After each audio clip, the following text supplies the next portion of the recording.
Hey, everybody, and welcome to the X Podcast, episode 49, I believe. 49. Which is wild. 49. We got to do something special for the next one. We're coming up on a year. Yeah, I know. We're half a century old. Celebrating 50. What do you do for that? I don't know. But today's a special day for a couple reasons. We have Gina Woods with us. And Gina, I'm so excited to have you here. I'm way more excited than these guys. No, you're not. No way. But let's see if I can nail your title. You are our residential COVID expert. Come on. Yes. You are a lovely, wonderful part of our church. And you are the Chief Nursing Officer and Vice President of Patient Care Yes. for Ohio Health. Ohio Health. Member hospital. Basically, she runs Yes. the entire hospital. Right. Yeah. no. She Leads all the doctors, the boss. Yeah, the right. neurosurgeons, everybody reports But to she's her. the boss everywhere she Yeah, goes. she's the boss. So that's true. But it's great to have you. Thank you. And a personal Happy to be here. COVID doctor. So let me just Well, say a public thank you. I do 'cause take house Yeah. phone calls. Yeah. Russ has had COVID 14 times. Yeah. Yes. And Since died, since and died last nearly week. 13 of You're them. right, exactly. Not one technical He positive. said my ankle is stiff again. Ah. I gotta call Gina. This is not Just true. kidding. But even though I've had no positive tests, like my dad, who is That's because you told me you refuse to get tested every time you're sick. absolutely not true. That's You're what you making told stuff up. me. Don't pull on me. You're making stuff up. But I shouldn't call making stuff up on me. Yeah. But Don't pull a Russ. Gina, lie. my dad just tested positive. He's vaccinated, but he's older. I was Congratulations. concerned, and you were so helpful as always. Telling me, Yeah. well, do this. And I'm calling my parents. I'm like, do this. Get this infusion. It's so helpful. The day after I... Is it hydrochlor? What was it? Hydrochloroquine. Chloroquine? Is that what he got? Nope, Regeneron. There Okay. you go. Good. And then you called me down one night when I thought I was dying, had a 103-degree fever. I'm texting Gina. I'm like, am I going to die? She's like, no, you're fine. You're fine. Expired Advil. Thank Right, you. right. Thank Yes. you for Yes. thank Yeah. you for doing that. Yeah. So thank you. You're Not just for your welcome. service No, I for don't the have to do state, that. but for So us. I'm happy Our to do personal that. COVID doctors. So we're so excited to have Gina with us. Yes. But the other reason it's a very special day is because it is Russ's birthday. Oh, today we- officially Happy is your birthday. birthday. It is. It's my Happy birthday. 27. Yeah, 27th. 27. How do you feel? I feel young. That's You good. do. Sometimes.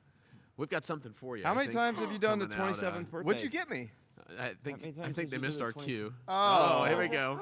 Happy birthday to you. Ba-da-ba. Happy birthday to you. It is on fire. Oh, it's on The ca- fire. Happy birthday, dear Russ. Sing Happy Hannah. birthday, Here, I'll do a Russ. seedle. Wow. Wow. Thank you, Hannah. Did you bake this? Thank you. Yep, Yeah, she right. did. I love it. Oh. You guys, Yeah, make a wish. Now, wait. You know how to blow out candles COVID style, right? Like this? That wouldn't work. No, you have to Okay. fan. You have to fan. You have With to, your nose? you have to fan them out. You have to fan them out. You can't blow on them. Do it. I Otherwise, was not expecting this. you have to fan them out. Okay. Hold on. Did you make what's a the wish? You have Let me get my. I'll make it for you. No, you can't make it. Okay, what go ahead. do you think it is? No, okay. go ahead. Yay! Very nice. All right. So Thank you. You got I'm not gonna cry. Yeah, you are. You got to cut it up, Tim. I'll cut 'cause it we up gotta while you smash guys some of that talk. Cake. Yeah, we're gonna have cake. Can you eat and you I'll- want cake? I'll eat a little bite. Yeah, Yeah, sure. that's all I'll do. I A mean, little I bite. can't not eat a little bite of Russ's birthday. Absolutely. I No, mean, this come is a on. big day. It How old are is a you big really? day. Let's be guys. honest. It doesn't matter. Let's move on Okay. to COVID. Oh. How do you feel? I feel good. Do you? I feel loved now. You are loved. You got to spend some time with your family, right? I did. This past weekend for your birthday. Last week was in Nashville, and then spent the weekend Thursday through Monday with my family. My sister was in town from Denver, Colorado, and yeah, it's pretty special. So, awesome. favorite birthday memory? Favorite birthday memory? You seem like the type of guy that has one. I just I good. do. Probably one of my probably favorite recent one was 3 years ago when me and my sister and my niece were in LA for my birthday. Yeah. And on my birthday, we got to go to some of my favorite churches That's very and cool. then eat at a nice Italian restaurant that night. It was awesome. That's nice. It was. We're also Thank happy you. you're back on social media because we can live vicariously through you It has in your been travels. good and weird and bad to be back on social media, but Yeah, big time for you with your book coming I'll take that out one and since it's messed up. Sorry. preaching a book sermon series at the church, and This Sunday we Start start a series. It's Book gonna be hopefully out great. this decade, and Come on now. That's good. Hopefully very soon. hopefully very soon. Gina, take that one. I'll get one. Okay. Wow, this is All right. PK, you get so this we've one. got. Thank you. We got. Yes. Here. I'll take these candles Best of off. luck. Very PK. nice. This We'll is get riveting you. listening. Okay, well, let's get started with Yeah, today's for all conversation. those that are listening, we are This- patiently cutting Yes, cake. It's beautiful. Let me get this big piece right through the middle where it had your name. I would like to start the conversation. I think, want to talk about a lot of things, but definitely like an update from your perspective, Gina, on COVID, on all these things. Tim, why don't you just give us a kind of a launching point for the conversation? Yeah, I mean, I think one of the reasons that I wanted to, bring you onto this show, and we had talked about it, was I think you have a perspective that is different than most of ours.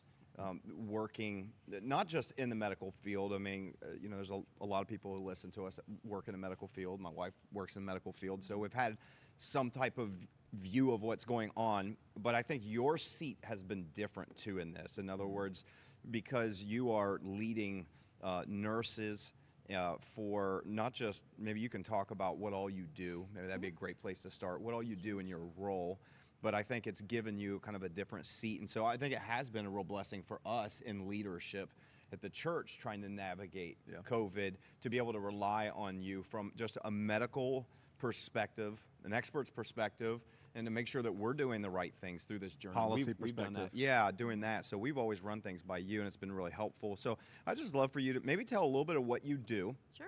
Like, because I mean, it's great to have a nice big title like that, but what does that mean? Are you sitting in an office all day and just signing papers, or are you engaged with nurses? Are you, what hospitals do you guys manage? Why don't you Sure. tell us a little bit about what you do in that perspective? Sure. So I do work for Ohio Health, and I'm not speaking on behalf of Ohio Health today. I'll just Yeah, put they that made out you there. say that. They didn't Listen. make me say it, Okay. but it's important to say. But I actually oversee one of the managed hospitals that we have, and it's a rural hospital in Cambridge, Ohio. And so from my perspective, I see the rural effects with COVID. And then I'm also engaged with Ohio Health, and so I'm on a lot of calls with Ohio Health. And then in Central Ohio, in a large part of the state, we actually have what's called the Central Ohio Trauma System. It's COTS. And so whenever we have some type of emergency, and this pandemic being one of those, we initiate some protocols through COTS. And so about 40 or some hospitals come together. We do a daily phone call, an update of how everyone's doing, what's going on.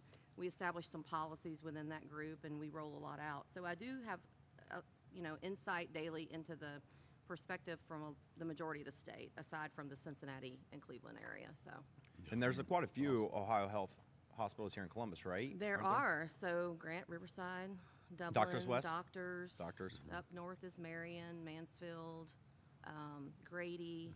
Berger. And then we have Berger in Circleville, and Oblenus in Athens, and then we have Grove City, and then Pickerington soon. It's a medical campus, but will soon be a hospital. Yeah. Wow. Trying to think if I left anybody out. So you're making decisions in regards to, are you making decisions in regards or representing the nurses? How does it work, your particular role as a chief nursing officer? Yeah.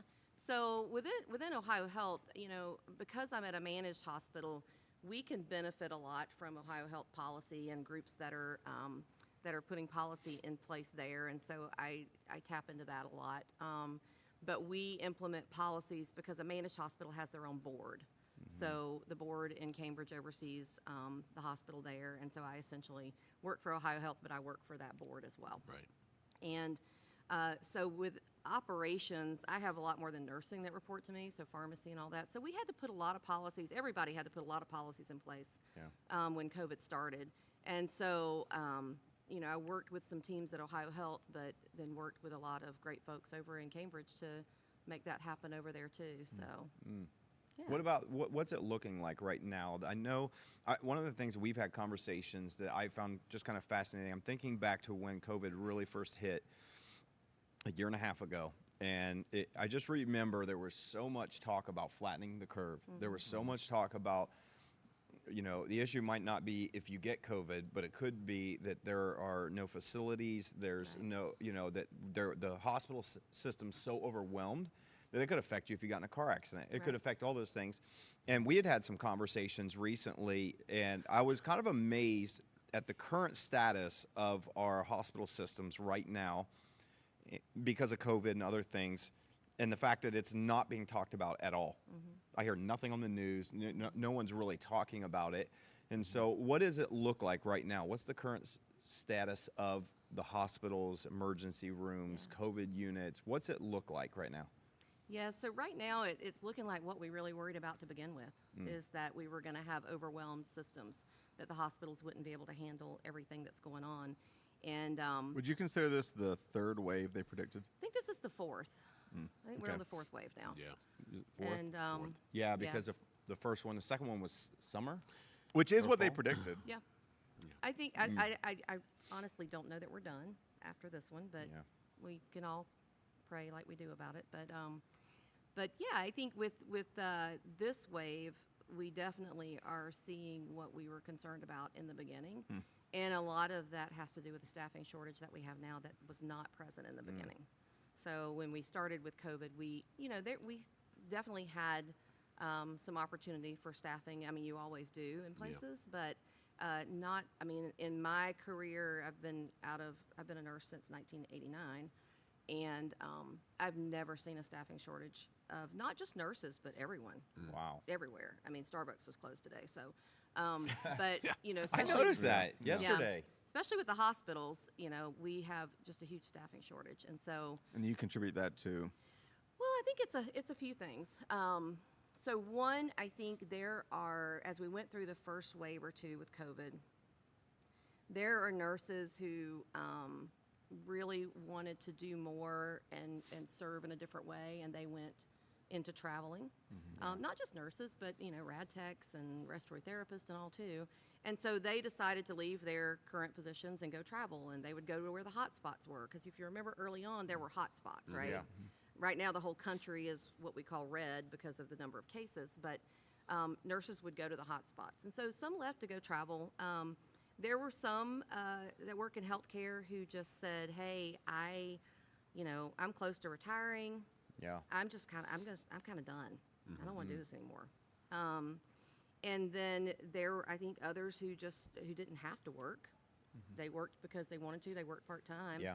And they were like, well, I'm not going to work. I'm not going to do this anymore. I may have a different career, or I may stay home and homeschool my kids. Yeah.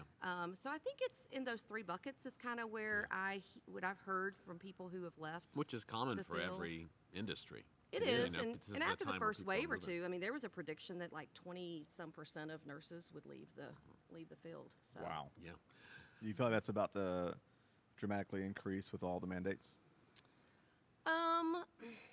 So I have heard of one nurse who is leaving with the mandate. So And you told me you prefer a different word. What was it the other day? what did I say? Being forced. That we require it versus Yes. mandate it. Oh. There's a difference in that requirement and mandate. What's the word. difference? Well, requirement is like it's something that's expected, and mandate it's we're telling you what to do. And we know from especially this pandemic, no one likes to be told what to do. So that's It's that a is what it gentler is. word. It's a gentler word. It's Yeah. the same thing. But we'll have to see because when President Biden mandated the vaccine, he has said that anyone who receives Medicaid, Medicare funding. And so a lot of hospitals have taken the route of if you don't get the vaccine, then you can be tested on a weekly basis. We don't know if President Biden's mandate is going to support the being tested on a weekly basis yet. Right. Yeah. So we're wow. expecting some guidance to come out in the next week or so, kind of whether or not he's going to allow that or not. And, I know there's some lawsuits out there Yeah. with different states and stuff. To go back to what he said, because there's a lot of noise on social media, but for whatever reason, like posts that you've shared and that I've seen certain people high up in the hospital industry share about what's happening in ICU rooms, emergency rooms, is really, I don't know why, but it stood out to me above the noise and has really emotionally impacted me. Yeah. And so without trying to get depressing or graphic, but even statistically, going back to his question, what are you seeing? How is that reflected in national statistics and in cities? Yeah, as far as what we're seeing in the hospitals, yeah. So The true state of it. Yeah. So sadly, what you see that people are posting and the stories that you see, about people that are trying to get somewhere for care and can't get a bed. Those are true. It's true. We have full ICUs. There are critical patients who are being taken care of in emergency rooms in parts of the hospital that are not ICUs. One hospital was on the phone this morning here in Ohio, and they have critical care patients in their PACU, so their post-anesthesia care unit, because they stopped doing surgeries because they needed the staff to take care of their patients. So there are, so we're having conversations about scarce medical resources and how do we deal with critical standards of care. And in this type of pandemic, we don't deliver the same standard of care, and I think that's what gets providers the most. Is we're used to having the compassionate care, we're used to being thorough, you know, we're used to double checking everything, and now with increased ratios for nurses and respiratory therapists and higher patient loads for physicians, we're just doing the best we can to make sure we take care of everybody. Wow. And we still keep safety top of mind, absolutely, but it looks a little bit different. And so you've heard of states like Alaska and most recently Idaho who have gone into scarce resource staffing and allocation, and that has to do with, for instance, you know, hospitals run out of ventilators, and you decide if you've got someone who needs a ventilator and you don't have any more ventilators, is there someone you're going to take off a ventilator and who to put someone on a ventilator? And those are hard discussions to have. Who's making those decisions? So Ohio, the state of Ohio has kind of standards and a guide for how we would handle those decisions, but each entity, each hospital, would determine how they do it themselves. Okay. And so most of them have what they call a scarce resource team, an SRT, and different members are on that team. And so if you come into a situation where you're having to make some of those decisions either proactively or in the moment, you would engage that group of people. Oftentimes it's medical leadership, nursing leadership, administration, pastoral care is always one we want on that team, because it you know, there are ethical decisions that come into play with that. And so those, so every facility has been working on what that looks like in their own facility, and it may look a little bit different everywhere, but for most places they would engage that team, present what's going on, have the patients, you know, providers or whoever's taking care of them, you know, available to have that discussion. And it's just, I never thought in my lifetime we would ever get to this point in this country. Wow. To be at this point. It's crazy. It is crazy. And, you know, my wife worked in the emergency room at Grant back for probably the first 2 waves of COVID before she transitioned to home care stuff.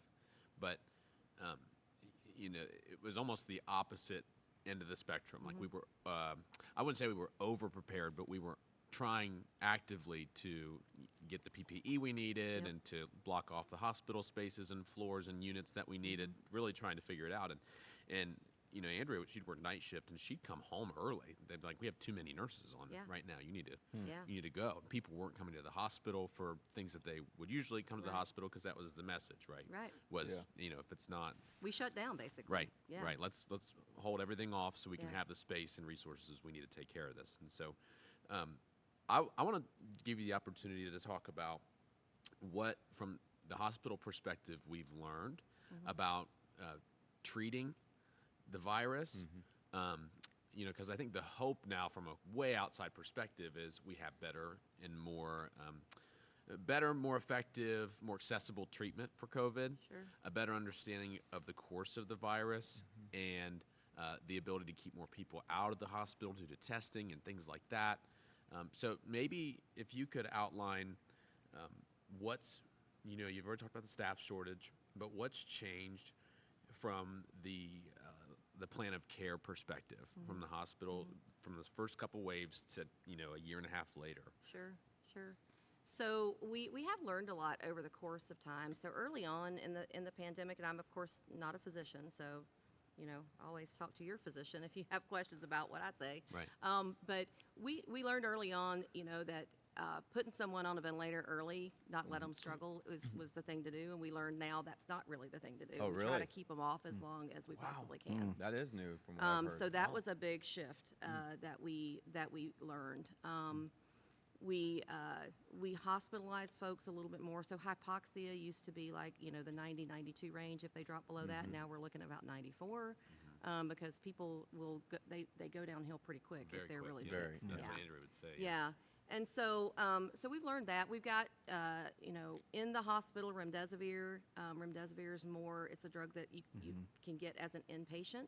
So it's more available. I've heard that's a lifesaver. It is. It's doing really well.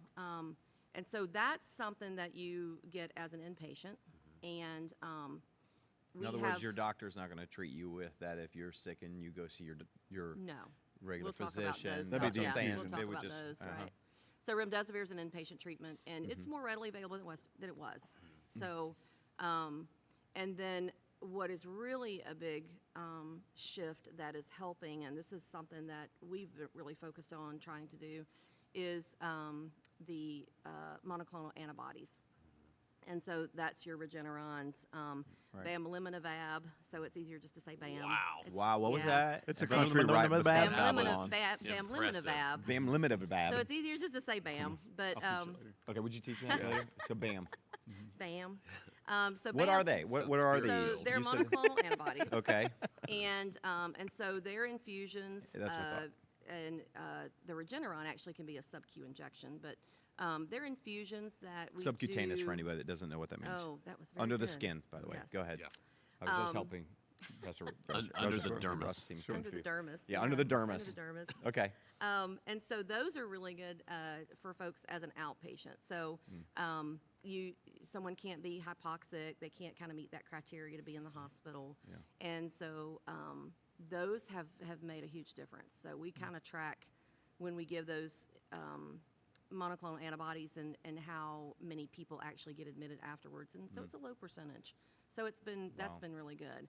Those work to kind of, you hear about that spike protein. So those really kind of disable and neutralize the ability for that spike protein to do what it's done with the disease. So Have those things been around, I assume, these type of antibody infusions? the research has been around for a while. Those are still emergency use authorization, so they are? Still, Oh, interesting. yeah. Okay, I'm going to put you on the spot. I know we don't want to spend a ton of time here, and we can cut this out if we need to. In your view, can't. as a No, we can't cut non-physician, it out. yeah, we can. In your view, as a non-physician, I'm scared now. Where does the vaccine fit into all this? In my view, as a non-physician, well, I And tell us if you're Republican or Democrat. Also, who did you And- vote for? that was the last two podcasts. Who did you vote for? So, so I am vaccinated. I think we all around the table are. What are you talking about? I know, right? We all around the table are, which You is mean you why, got the jab? Mark of which the is beast. I'm all good sitting here with you all talking. All right, Bill Gates' DNA inside of you. But I know. I have not found to be magnetic yet or anything like that, so no, I don't glow in the dark. We'll see. Well, that's Classic not fork. metal. I know. I was just. I know. I'm aware. But I'll show you later. What we are finding is that, and I heard some statistics this morning just on our call, about 80% of the patients in the hospital are unvaccinated right now. And in the ICU, Is that just in this city or? I'm talking about for Ohio. Okay. And it probably runs consistently at other places too. So about 80%, 85% are unvaccinated. And then in the ICU, we're seeing about 90% are unvaccinated.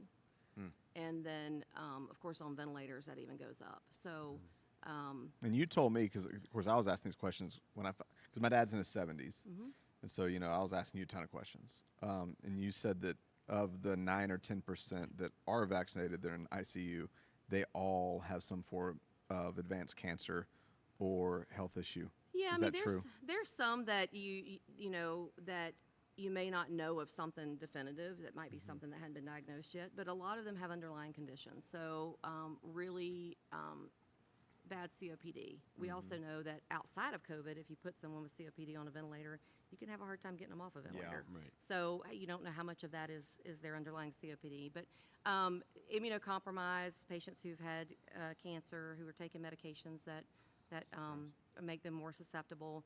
Obesity is one that we're certainly seeing. Diabetes is one that's really I've big. seen that Yeah. with some people we know that didn't make it. Right. And the sad thing is, what we're seeing that's different in this wave than was different in the others is that people are younger. So it's a younger population. You see that specifically with Delta. Yes. Okay. But I think it's, and you think about, okay, what's, is it causation or correlation or whatever? It's when we did not have a vaccine, we saw deaths in older folks. Okay. And when you stack up like the vaccine and the age of people who are vaccinated and the people who are now getting infected with the virus, you're seeing that the younger folks, 30s, 40s, 50s, have a lower vaccination rate. Yeah. And So you the think that's 70s balancing and out that. 80s Okay. have the higher vaccination rate. And so we're seeing more death in that 40, 50, 60-year-old range. Yeah. I got a And lot even of younger. friends of friends that are 40 years old or upper 30s that have little to no underlying health conditions. One of my best friends, Joel, his best friend, who's 40 years old, good health, just died.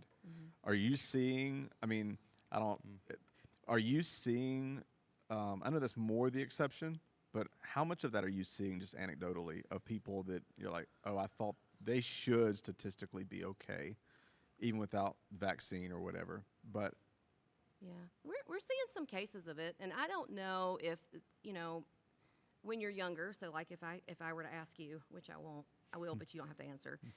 What's your medical history? I mean, you're young. We don't right? have enough and time. so, well, you're older, so I'm not going to ask you. Mine's really short, actually. I'm the I've oldest been at very the table, lucky. so Just liver. I've been very lucky. Yeah. Just wait, what's Failing that? Gilbert syndrome. You ever notice? Always tan. I have Gilbert syndrome. that's so funny. But most folks in their 20s and 30s really don't have a huge medical history, Yeah. And so as you get older, you start to find out some of these things that are going on in your body. Your genetics are playing out, that kind of thing. We do see some, and I don't know if it's something that's undiagnosed or if, it's hard to say. This virus is so, like, when people get the vaccine, some people have, effects from the vaccine that show up, and some people have nothing. Yeah, what do you see as far as effects? Like, if I was going to play the devil's advocate, not be all vaccine, but like, okay, so I was in Greenville this past weekend with some of my friends, and a couple of my friends, they refused to get vaccinated, and one of my friends, she's at a co-op, and she told me that two of her friends that are at the co-op, after they got the vaccine, it's been weeks now, have been paralyzed from the waist down. Yeah. Is that? I haven't heard of that or seen that. Have you seen or been reported in the circle that you oversee any serious side effects of vaccines? No. And when we were getting ready to give these vaccines, we were all just like on guard, like we need a crash cart in the room because it's like, oh, they'll have this bad reaction, and we didn't see any of that. Right. Now, I'm not saying that doesn't exist somewhere out there, and I can't speak to that for sure, but I do feel that no matter what happens in someone's life that has been vaccinated, someone's always going to look at it and go, that's because of the vaccine. That's Right. because you got Right. the vaccine. Right. So, So would you agree with like that? It's everything in life is a calculated risk. You Sure. know, Yep, when you get in a it car, it's is. calculated risk. But it is. the risks weigh out in favor. For me personally, I think the benefit of getting the vaccine is far greater than the risk for me. That's my personal decision. Yeah. What's crazy to me, like you said, is just the randomness that the whole, the vaccine, like you said, affects different people. I've got she might be 80, almost 80-year-old grandma who recently became cancer-free, and we were all worried, to keep her away from everybody, not get exposed, and she got the vaccine and no problems, Right. like didn't miss a beat. I'm the picture of health. I'm just kidding, but I get the vaccine. I'm down for It kicked our butts. almost 2 days, like Yeah. in the bed, like shaking, teeth chattering, and fever, Yeah. Yeah. that type thing. And so that's what's scary about the disease or about the virus. I'm sorry, is the randomness of it. Yeah. I want to talk about maybe how long people stay in the hospital once they are hospitalized. Maybe even that. And I remember we talked about it a little bit before, but in the beginning we had all the convention centers open up, and President Trump was sending hospital ships to places, and and National Guards people were being deployed to take care of people, medical tents, all sorts of things. And so, I'm sure that there's people out there who are asking, why don't we just do that again if we don't have enough beds? And so, that's a great question. It's a very common question. Right. So when we started out on this journey with COVID, and we started looking at, what we needed to prepare for, we kind of had 3 buckets. So it's space, stuff, and What's the other S? I know, right? A space, stuff, and Science. Staff. Security. Staff. Thank you. I'm like, people. I keep going people. It's staff. So space, stuff, and staff. And so back in the first wave of COVID, space was something that we came up with a plan for in the convention center. We had staff. We struggled with stuff. So if you remember, PPE was in short supply. Ventilators were in short supply. And so what the plan at the convention center is that hospitals in the Central Ohio area would have staff redeployed to the convention center while still staffing the hospitals. And we had shut things down. So when you close down, surgeries and procedure areas, you can pull those staff out to staff the convention center.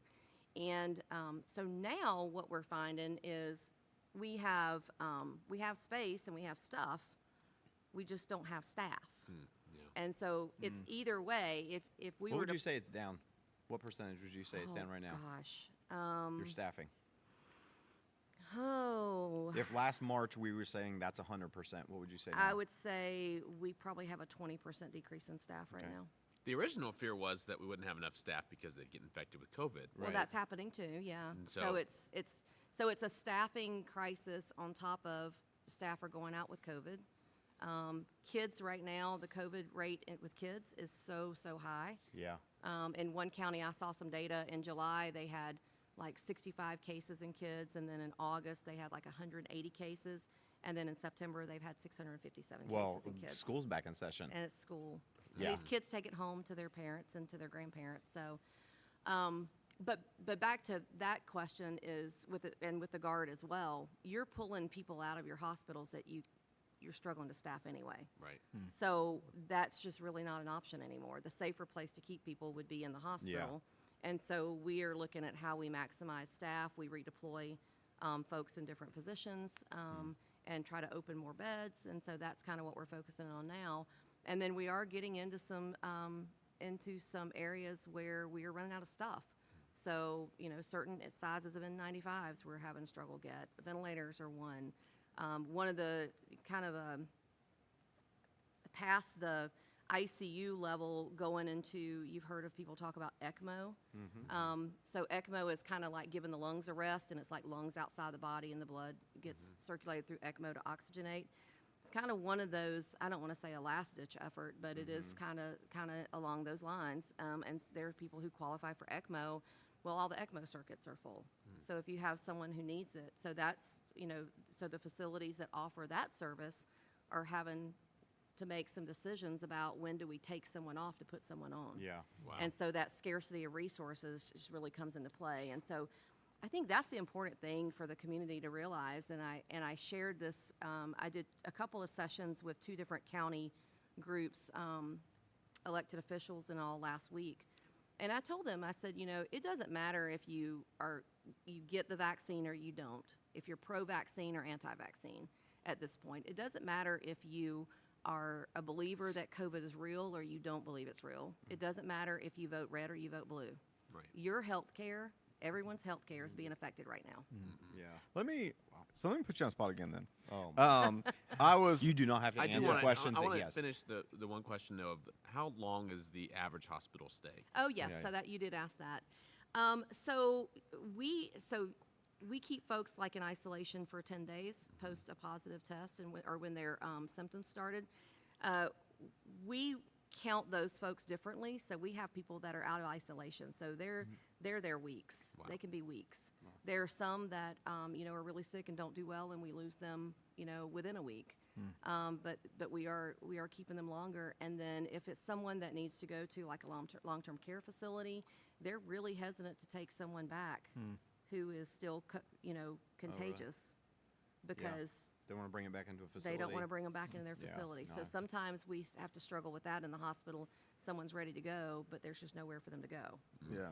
And so that further leads to the bed situation. Wow. But most places right now are deferring elective surgeries that need an overnight stay. We are in some of our hospitals because you don't have beds for them. There's no beds for them. Wow. Wow. I think this morning within the Central Ohio area, there were over 100 patients in that region that COTS oversees that I talked about.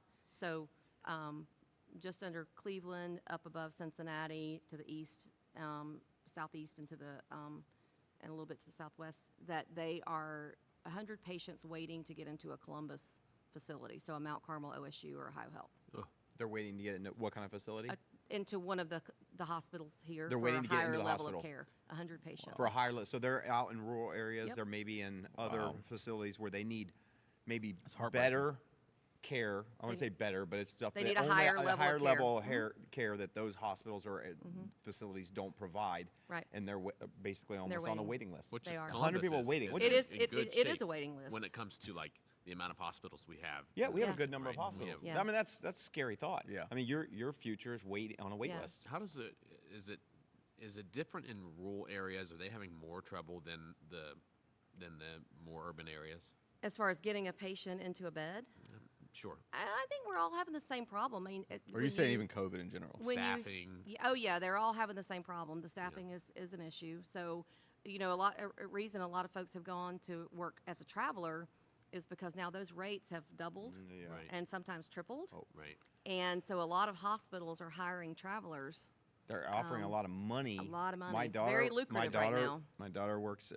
Both my wife and my daughter work in hospital, and my daughter has seen just even on the floor where she is. Just they're offering significant bonuses if you sign on to do an extra 8 weeks every pay period for a couple months. You get a $2,500 signing bonus at the end. You get, I forget what it is, double pay for the hours. I mean, it's a significant. a lot of that going on? Is Yes, there a lot of absolutely. that? Tons of incentive. I There's got a incentive-based text pay last is night huge asking right now. if we could invoke one of those because we needed some more staff last night. So yeah, we've created a lot of pay practices that didn't exist before. Now, does the hospital, just speak to that for a moment, because I mean, that is one way to help address your staffing needs if someone's willing to work more shifts than they originally do. But again, hospitals have to balance it because whether or not we want to believe this or not, hospitals are businesses. And so are hospitals getting funding from the government to assist in this? So if they've got to do incentive pay and they've got to do all these things to get nurses to work, or are they getting help financially? Not that I'm worried about them because most hospitals are doing pretty well, but Yeah, so, well, I'm certainly not the CFO, but I know early on in COVID, there were some CARES Act dollars and some of that would help. That there's nothing to that effect that I know now. Gotcha. You do hear like out on social media a lot, well, the hospitals have, they get paid more if they have COVID patients and they, so they put, this patient Mark it as dies of COVID. this and we just mark it as COVID. Yeah, yeah. So there is some understanding because these patients take a lot of resources. Yeah. They're very sick patients. Yeah. And so as far as payers go, and I don't know all the details, but I think there is some recognition with COVID that there is I assume that at some point all of acuity. this catches up to us one place or another. does. So whether it's the insurance companies that are now having to pay out more money on this, which means Yeah. they're going to turn around and raise premiums on all of us Right. significantly, some way it's going to get paid for. Yeah. one It way or another. will. And I So- think the thing as far as it is the business side of things, but what concerns me the most right now is that we are just burning our staff out. Yeah, And that is so it's the resilience that I worry a lot about from a couple things. One, having them work all these extra hours. Yeah. So It can be a lot. and so that just is very trying because this isn't something that used to we might be dealing with something in the four walls of the hospital, but you can go home and just kind of relax and, Right. you just, you can detach from it. Yeah. This is everywhere. Wow. So you may be Yeah. going home and your kid's sick with it, or you go home and your family member, so And then you everything can't- you see in culture you can't reminds get you of it. away from it. Yeah. And so there's no getting away from it. And then the other thing that is really impacting a lot of caregivers in the front lines today is the death they're seeing. Yeah. They're seeing a huge increase of death. They're dealing with death like they've never had to deal with it before. What kind of and- emotional toll is that taking on our healthcare workers? Like, what have you seen as, because you lead a lot of them, so surely you've get an up close personal Yeah. seat to the emotional impact of dealing with death. Yeah, it's hard to see and know that there's not a whole lot you can do about it. So that's what really keeps me up sometimes is I think I was telling someone that I feel like I'm a great leader, but I feel helpless at times, especially in this circumstance. I had an ICU nurse who had 3 patients die over a 2-day weekend. And she might see, because we are used to, in the rural areas, we're used to transferring out that higher level of Yeah. care. Yeah. So they don't see a whole lot of death. So she may see, maybe 1 a month. And she had 3 in 2 days.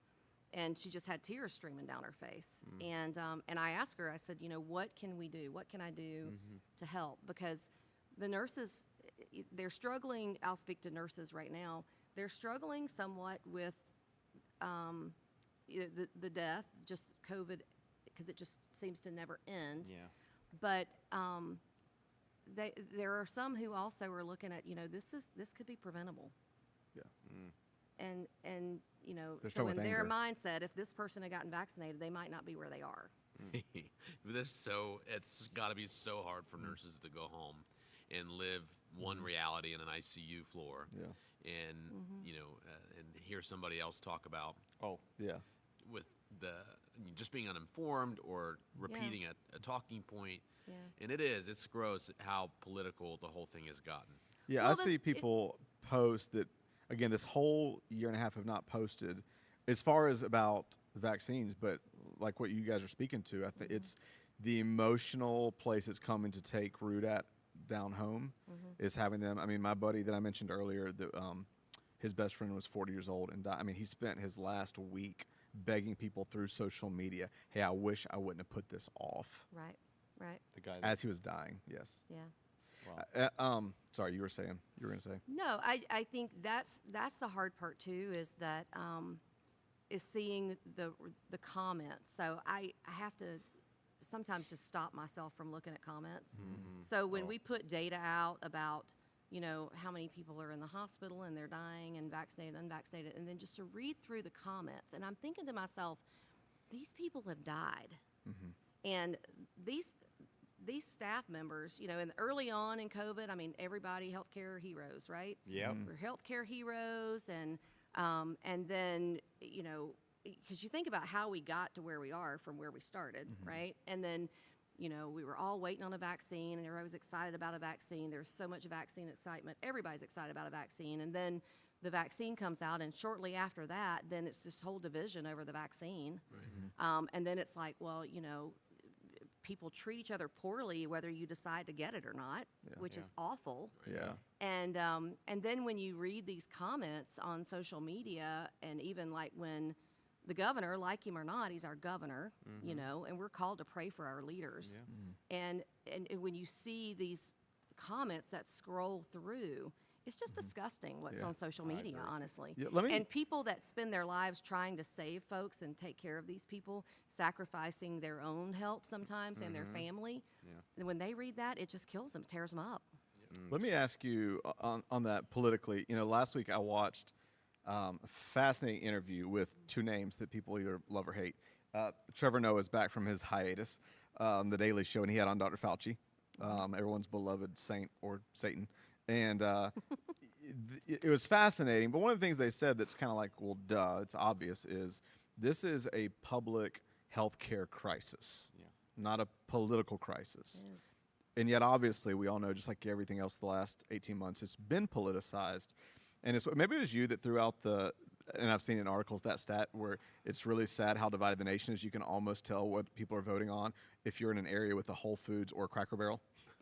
And in the same way, I mean, I didn't say that. Everybody loves Cracker Barrel. Yeah, I love Cracker Barrel. I do too. I love both, but Their they've literally pancakes come out are with great. articles Yeah. that are indicative of voting statistics based on those. And the same thing, unfortunately, is true of COVID. You can kind of mark the area, states, and counties red or blue, and it's indicative of COVID effect.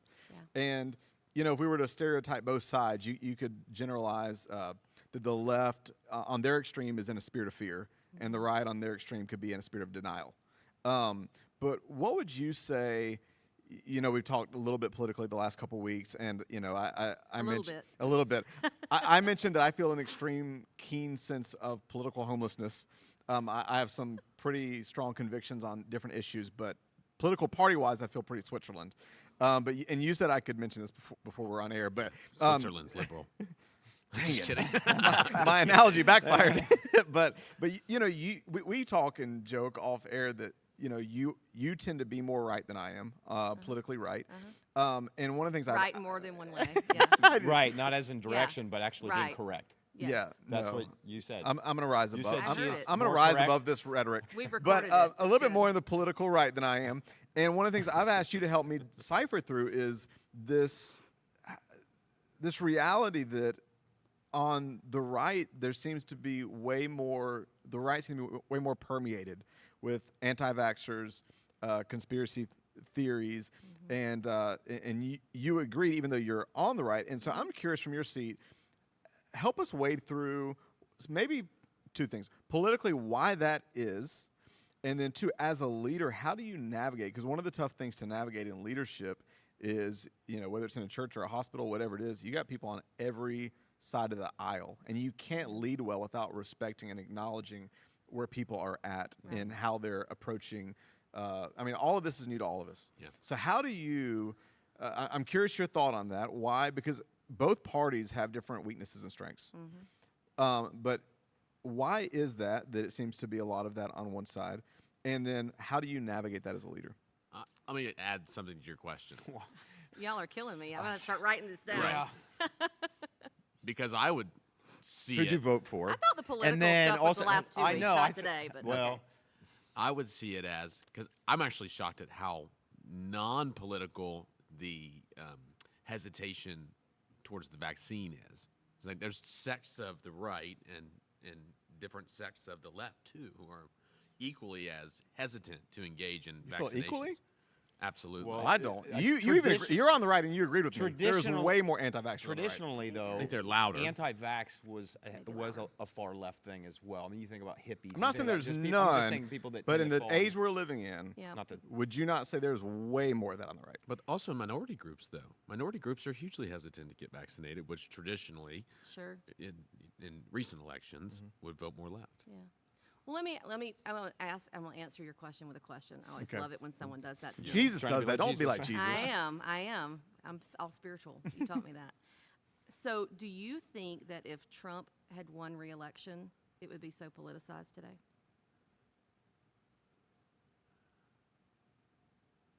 Boy, this is don't- the quietest I this don't table know. has been. I don't know. I'm waiting for him to answer. Yeah, I I'm don't waiting know for because- him because he's the one that really Right. has a strong opinion about President Trump. I mean, former Trump took President the Trump. I think vaccine. everybody has a just strong kidding. opinion I'm about just President Trump. Trump took the vaccine. He did. Trump, I know. He did. He He pushed did Well, so it. honestly, so So how I did was- we get here? Because I have some guess? extremely conservative friends and family, especially in Greenville, extremely. And I've asked them, of all the things, whether you love or hate Trump, of all the things that people that there's people that vote for Trump out of policy, and there's people that love Trump and believe everything he says.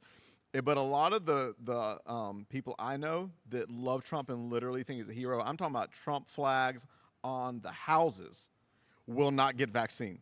And it's like of all the things that you would hope, there's like, man, they would just cling to his Don't words. overgeneralize, though. But I'm Yeah. not. I'm saying anecdotally, the people I know. I know, but I think it is an overgeneralization because if you were to watch, when was it? October. I mean, it was like vaccine was about to come out and election. Yeah. And so if you The go timing back, was yeah. The go back timing and- was crazy. go back I and- agree. Well, go back and listen to the rhetoric. Right. He says and crazy. it You say was perfect. Yeah, perfect for a perfect What- storm. It was, yeah, I just don't know if we should be I don't know if we should be taking these things that are emergency use authorized. Are we pushing these out for political reasons because there's another? I mean, this is what Democrat presidential candidates were saying at that time. I mean, huge, like, whoa, I agree. We should be hesitant about this. And now, in my mind, politically, whoever was to roll out the vaccine is the hero.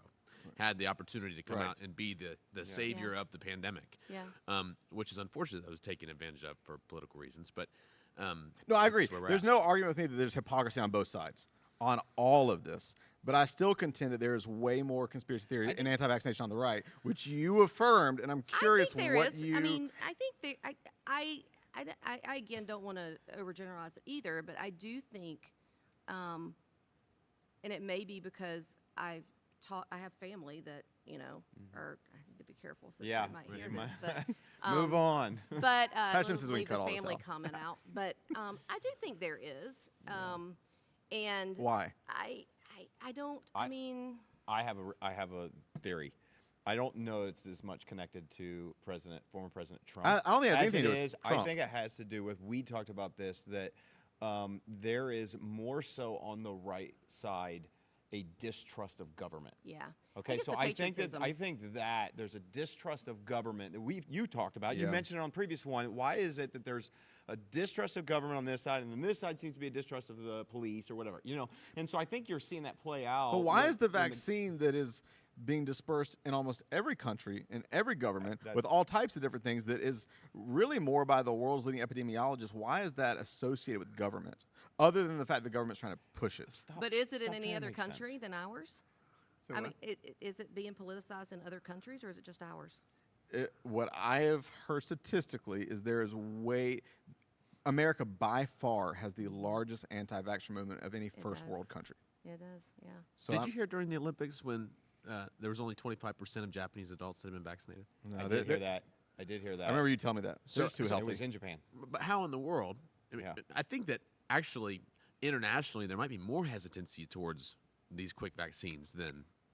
Well, I think you have in to compare America. that too to how readily available is it everywhere. Yeah. Because it's not as readily available everywhere as it is here. So I'm not discounting that, Yeah. but you have to look at The both. opportunity Right. is here where it may not be in a majority of nations that might want it. Okay, But so they you Yeah, can't. I mean, early so on, it's- okay. I'll answer your question, but Yeah. early on, we struggled with getting enough vaccine. Yeah. And a lot of other places are there, and there's some countries that still don't have it.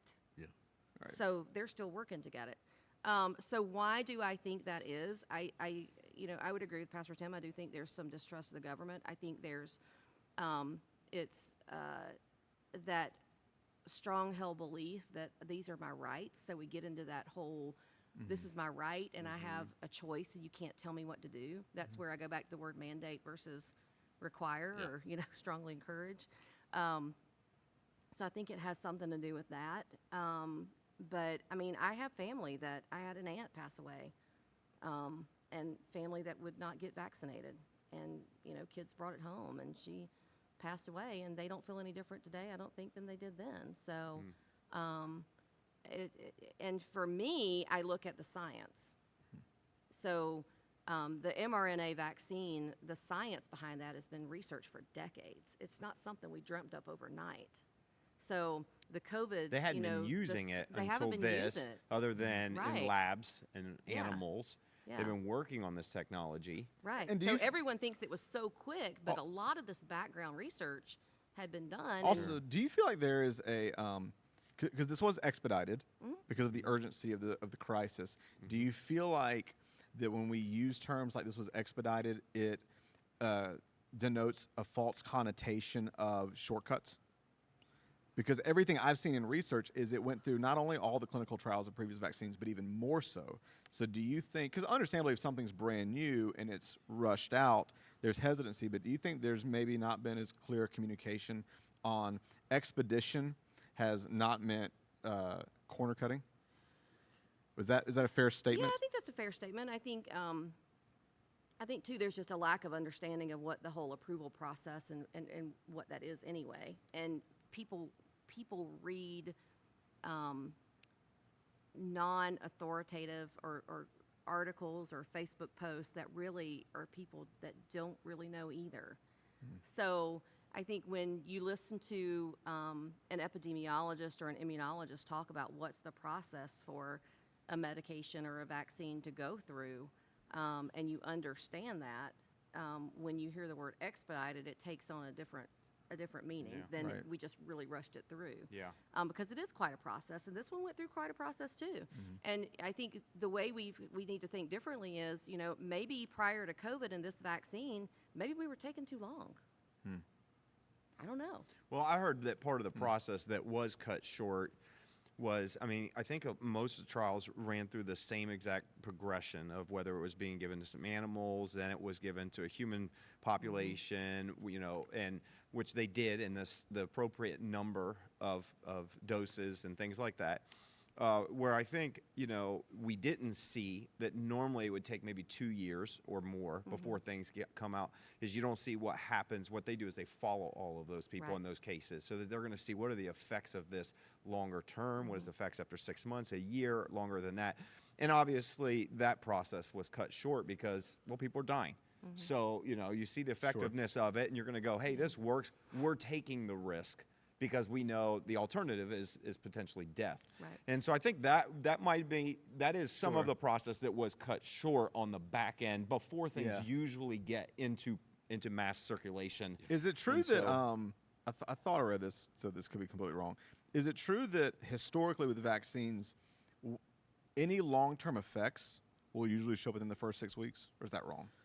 I don't know that that's true. It's probably unpredictable, I'm sure. I don't know that I'm qualified to answer that question either. But Okay, sorry. Let's get to the second part. So, how do you lead through? How do you lead in such a contentious, divisive time with so many opinions on either side in a way that respects everybody's opinion and rights and freedom, but in such an urgent, devastating crisis? Yeah, the biggest thing is you listen. I think people want to be heard. And so you really have to listen, especially in this situation. You have to put your own beliefs kind of by the wayside. So you need to have that one person as a leader, another leader probably, that you can just kind of decompress to and say what you really think and what you really want to feel, right? But when you are in a position of leading, you have to listen. And I tell my team all the time, that you need to be the thermostat, not the thermometer. That's good. So you set that level of what the atmosphere is going to be like, not react to it. Yeah. And so we've had situations where staff are going at one another because they differ in their beliefs. And so one of our values is, when you talk about the way that we work with one another is respect, and how you respect one another, and you have to respect one another's differences. And this goes into diversity. Diversity encompasses a whole lot, but you've got to look at the beliefs that someone has. And that's where, mandating a vaccine was a tough one. It's probably one of the toughest meetings we had around a table. So can you speak to that for just a second? Because we've had conversations, and here's the part that almost ironically seems, you've got two sides of this. Do we require our medical staff to get vaccinated? And one side of that argument is, hey, when people come in here, maybe even without COVID, it should be as safe of an environment as possible and not have staff going around who could be spreading it, okay? But again, we've also seen with the Delta variant, I've had this conversation with you, that they're finding that you not as likely, but can still pass it on, although not as likely. It is significantly reduced. I've seen that in the studies. So you have that, and then you have the reality, which is that if you require it and mandate it, and by a certain date, and I don't know, just say another percentage of your staff go, then fine, we quit. Yeah. We're already at a massive staffing crisis, which is going to provide worse care for people with COVID. Now and not with COVID. Yeah, and not with COVID. Yeah. And now we force people to get it who maybe have their own personal beliefs but not getting it, and it could get even worse. Right. And how did we solve this problem? Like, did any of those conversations happen at the table? Did anybody bring those up? I'm just all of them. So I'm curious, how has that decision, and maybe you can't speak for this because I don't want to put you in a position where you shouldn't talk to this, or you can.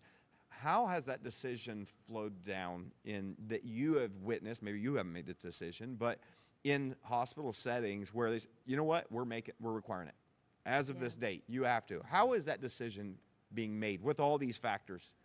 Yeah, I mean, I reflect back on that very lengthy meeting we had when we were having this discussion to make the decision, and it got a little heated because we had differing opinions in the room. I can only imagine. I think most everyone in the room was in agreement that we probably should require the vaccine. But is it a you get it or you're gone, or is it a you get it and if you don't, here's your out and you do testing? So that's where we really got hung up. I feel like, as we put out data and we make pleas to the community to do everything you can, because I don't want to have to make a decision who gets the next ventilator if we don't have but one more. Yeah. I don't want to be a part of that, and I almost was, and it didn't feel good. And the staff don't want to be a part of that because we do what we do because we want to help people and we want to help everyone. Mm-hmm. And we want compassionate care where your family's by your bedside. And when people are dying and I've got staff holding their hand because their family's not there and their family hadn't got there in time, it's just awful. But if we're making those pleas but we're not holding ourselves accountable to what we're requesting everyone else to do, it's just, it doesn't feel authentic to me. So so is it more of a PR? I want to say PR, that sounds bad, but is it more of that appearance? It's more of being able to lay my head down at night and feel like I've done the right thing. It's weird because you're having to make decisions in reverse. Yeah. Because there are vaccines that you have to get before you would ever work in a hospital, correct? We require vaccines, absolutely. The flu vaccine. And so this is kind of like tuberculosis used to be. I don't think you have to do TB anymore, right? Well, we do TB testing. TB testing, but used to. But we require influenza every year. My wife has to get influenza. My daughter has to get influenza shot. It's not new that we just started requiring a vaccine. It's just this vaccine that has been the issue. And some of that was possibly would change when it got full authorization, FDA approval versus emergency use, but I feel like that didn't matter. By the time we got to it, it's almost like, okay, now you're just going and approving it so that everybody will get it, and it's not really gone through a process. I feel like that's the feeling. I don't know. It goes back to those sides again, those camps. There was that one camp that said, "Oh, I feel better now. FDA approved it." This one over here goes, "They just did that on purpose," Yeah. So it still goes back to that, But when you think about, taking care of patients and the job that we all do at the bedside as healthcare providers, I mean, we should still be being the role model for ensuring that we are taking the best care of ourselves and our patients. And so that's kind of where we landed on it. And that was not an easy decision because it would have been a lot easier if we weren't in a staffing crisis. Yeah. But it was not an easy decision. And especially you start looking at, are all the hospitals around you doing the same thing? Yeah. Because our nurse is going to jump ship and go there. But you have to kind of take that out of it and just go, okay, what is the right thing for us to do? And then the conversations that follow. There were a lot of people that, really struggled when that announcement came out. Yeah. And that's where the listening comes into play. And I've had a lot of people that text me and email me or message me and say, hey, can you give me some reputable information to read? Because there's so much stuff out there, Yeah, I listened to, or I watched, again, try to hear all sides. I watched yesterday about a 10-minute interview with, it was about 8 nurses that don't want to take the vaccine. And they came on air and, I mean, just in tears, because from their perspective, they're like, look, we've spent the last 18 months fighting this and giving our lives to it, and now we feel like we're being pushed to the side, thrown to the side, fired, our livelihoods at stake because we don't feel comfortable to do this yet. Right. So no matter where you're at on the spectrum, there's got to be a level of empathy and respect for I mean, this is just, no one signed up or prepared for this moment. Yeah. And so, I mean, you probably gave the answer already. You listen, but how do you approach those kind of conversations with the nurses that are just like, they feel this is almost life-ending for them because they've given all this time, but now they're having to be forced to do something against their conviction. Yeah. Right. Yeah, I mean, you do listen and you acknowledge how they're feeling. I mean, you can't discount someone's feelings, whether you agree with them or not. I mean, you can. People do it all the time, but you shouldn't. Yeah. And so as a leader, you definitely, you don't. And, in a lot of cases, that's why there is this, you won't be terminated if you don't, but you're going to have to get tested weekly. And a lot of people really appreciated that. A lot of companies are doing that. Yeah, a lot appreciated that not there all was of an them. alternative. Not all of them. There's a few, Some and are- like Delta, I think even their unvaccinated employees, they're charging even more to cover the cost of testing. Casto, the big company in town, that's what they're doing now. You either have to be vaccinated or get tested weekly. Do you know who works there? Just different people. Wow. I can go on forever, but I don't know how long we wanted. I mean, because I really appreciate you coming on Yeah. and sharing all that. I think that for us, we obviously live in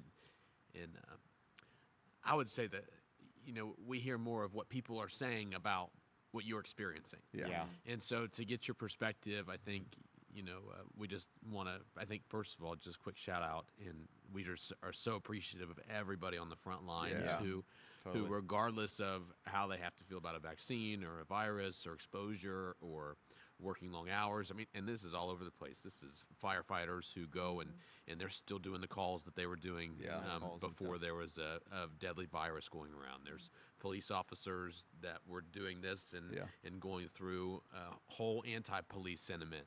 Yeah. And there's nurses, and there's nurses with families, and nurses with pre-existing conditions that are Right. giving care, and they're at risk themselves. I mean, there are people that live with grandmothers and grandfathers who are all across the spectrum. And so you are our in-person representative for every frontline person that, from our perspective, just thank you so much. Well, thank you. Yeah, it's just a challenging time, so we appreciate the thanks and the prayers, and I would just say to do what you can. If you don't want to get vaccinated, I totally get that, but do everything you can to prevent the spread. And protect yourself because of what you're seeing. Yeah, protect yourself. I mean, Well, and- what can you do holistically? I mean, this is for another podcast, but there's not been a lot of conversation come from leaders on how do you naturally make sure you're healthy in exercise and eating and is there anything you would offer even Start just with cake. holistically? Yeah, I mean, just besides my birthday cake, what else can you eat to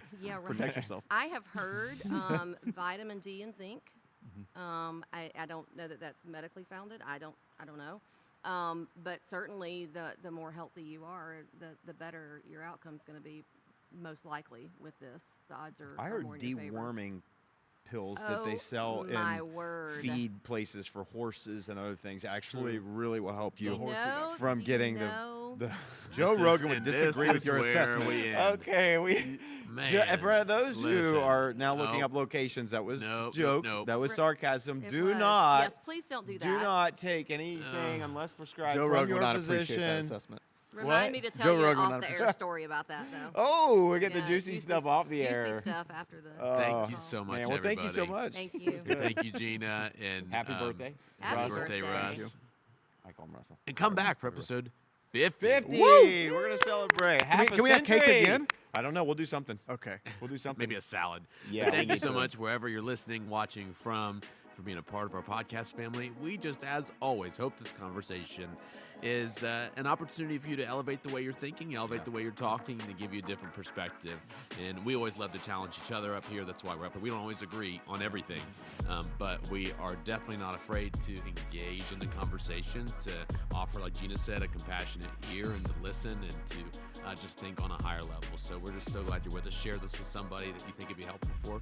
Like and subscribe to the podcast. We love you. We'll see you for episode 50.